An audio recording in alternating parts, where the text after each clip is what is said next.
ಜನಶಕ್ತಿ ಸೇವಾ ಸಂಘವನ್ನ ಪ್ರಾರಂಭ ಮಾಡಲಾಯಿತು.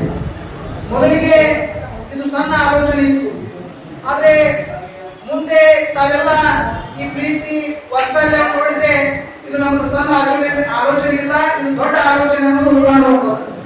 ಮತ್ತು ಉಗಾರ ಮಹೋತ್ಸವವು ಸುಮಾರು 23 ವಾರ ಹೊಂದಿರತಕ್ಕಂಥದ್ದು. ಇಲ್ಲಿ 26,000ಕ್ಕಿಂತ ಹೆಚ್ಚು ಜನಸಂಖ್ಯೆಯನ್ನು ಹೊಂದಿದ್ದು ಇದು ಅತ್ಯಂತ ಪುರಸ್ಕರಿಯಾಗಿದೆ.